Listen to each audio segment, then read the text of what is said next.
11월 7일 화요일 묵상 본문 말씀은 욥기 4장 1절에서 21절입니다. 욥기에서 가장 많은 부분이 할애된 욥과 세 친구들 사이의 논쟁이 시작됩니다. 2절에 대만 사람 엘리바스의 첫 발언, 누가 내게 말하면 내가 실직을 내겠느냐고 욥에게 반론을 제기합니다. 이 말은 불편한 말을 하면 과연 자네가 견딜 수 있을까 정도로 해석할 수 있습니다. 욥의 지나온 삶에 대해 칭찬한 것으로 시작하는 3절과 4절은 상대를 설득하는 기술이고 또 다른 한편으로는 불편한 대화에 대한 조심스러운 접근법이기도 합니다. 엘리바스가 욥에게 사용한 언어는 철저하게 규범적 지혜의 언어입니다.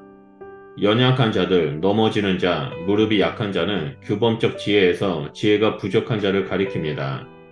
그들에게 훈계가 필요하고 강하게 해줄 지혜자가 필요한데 그 역할을 욥이 훌륭히 해냈다고 평가합니다. 또한 하나님의 뜻을 잘 알고 따르는 지혜자의 특징은 하나님을 경외하는 것이고 이와 동의어로 온전한 길을 소망하는 것입니다. 엘리바스가 평가하는 욥은 규범적 지혜를 온전히 따르는 자였습니다. 그런데 5절에서 이제 이 일이 내게 이르매와 이 일이 내게 닥침해라는 문장을 통해 이런 일은 지혜가 없는 자, 하나님의 뜻에 따라 살지 않은 악인에게 벌어지는 일이라고 은연중에 밝힙니다. 엘리바스는 하나님의 세상 통치 원리를 인과응보라고 주장하며 이야기를 시작합니다. 욥에게 이런 일이 일어난 것은 욥이 하나님 앞에 바로 서지 못했기 때문입니다. 그는 세상 모두가 알고 있는 하나님의 도덕적 통치 원리를 생각하라고 촉구합니다.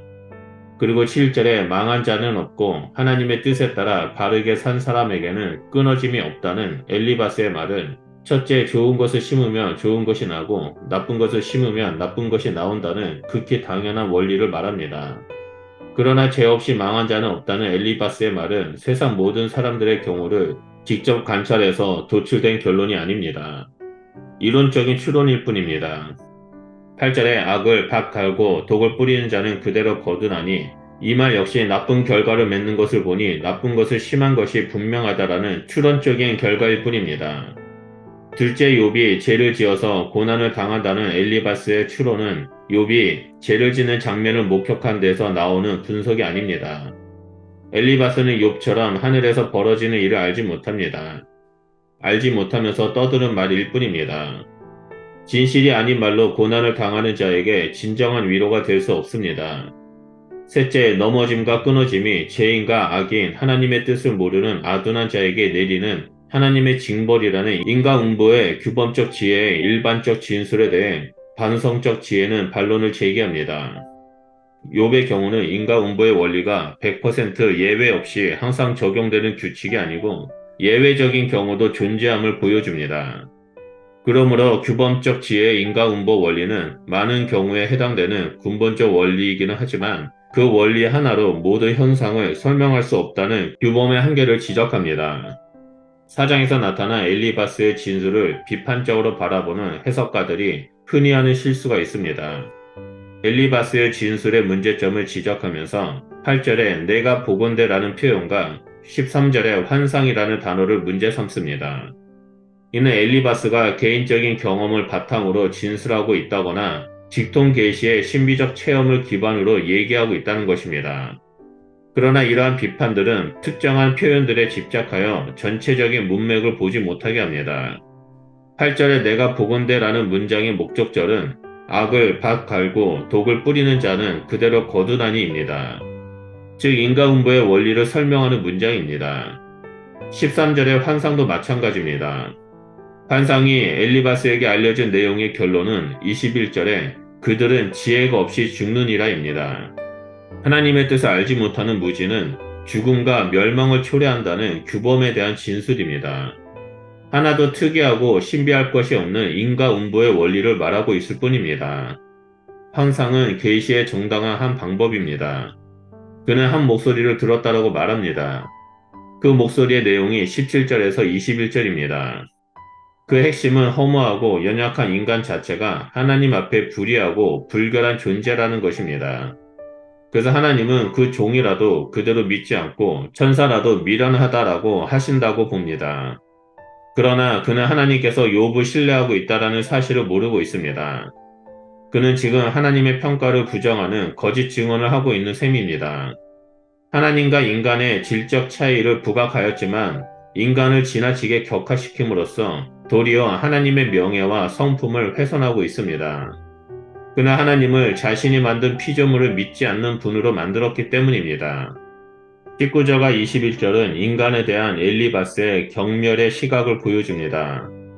천사도 미련하다라고 책망하시는 하나님이 흙집에 사는 티끌로 지어진 존재이며 하루살이 앞에서 부서뜨려지는 자를 믿어주시겠냐라고 말합니다.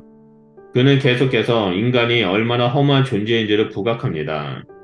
중요한 것은 3장에서 욥의 진술이 선악 이분법을 기반으로 한 인과응보 원리에 대한 도전이기 때문에 그것을 다시 바로잡으려는 것이 엘리바스의 첫 번째 진술의 핵심이라는 것입니다. 엘리바스는 지금 자신의 지식과 생각으로 욥을 판단하고 책망하고 있습니다. 하늘에서 일어나고 있는 일에 대해 전혀 알지 못한 채 환상 중에 영을 통해서 들은 이야기라며 자신의 생각의 정당성을 강조합니다. 이러한 거짓 증언은 욥뿐만 아니라 하나님의 성품과 명예마저 훼손하고 있습니다. 우리는 엘리바스를 통해 자신의 기준과 생각으로 타인을 판단하고 정죄하며 비방하는 것이 얼마나 위험하고 어리석은 일인지를 깨달아야만 합니다. 우리 주변에는 다른 사람들에 대해 자신의 기준에 맞지 않는다고 판단하고 여기저기 비방하는 사람들이 많이 있습니다. 그러면서 알게 모르게 자신의 우월성을 드러내고자 하는 교만함이 있음을 보여줍니다. 사람을 판단하는 일들은 오직 의로우신 하나님만이 할 수 있습니다. 그러므로 매일 아침마다 말씀 가운데 머물며 묵상하는 우리 성도님들은 남을 판단하는 자가 되는 것이 아니라 늘 하나님의 사랑으로 서로를 용납하고 하나됨을 이루는 그리스도의 제자가 되시기를 바랍니다. 우리가 하나가 되었을 때 세상은 비로소 우리를 보고 그리스도의 제자라고 부르며 인정하고 주님 앞에 나오게 될 것이라 믿습니다. 기도하겠습니다. 하나님, 오늘 본문 말씀을 통해서 사람을 판단하고 정죄하고 비방하는 것이 하나님 앞에서 얼마나 큰 죄임을 보게 해주셔서 감사드립니다. 하나님, 우리는 구원받은 그리스도인으로서 이 땅에서 하나님 아버지의 마음을 품고 서로를 용납하고 서로 하나됨을 이루며 믿음의 길을 걸어가겠습니다. 하나님, 우리의 삶을 통해서 이 땅 가운데서 예수 그리스도의 제자의 삶을 드러내는 자가 되게 하시고 우리의 삶을 통해 많은 영혼들이 주님 앞에 돌아오는 일들이 일어날 수 있도록 역사하여 주시옵소서. 우리는 오직 하나님만을 사랑하고 이웃을 사랑하라는 새 계명을 지키며 나아가는 하나님의 백성이 되겠습니다. 하나님, 우리를 통해서 역사하여 주시옵소서. 감사드리며 예수 그리스도 이름으로 기도드립니다. 아멘.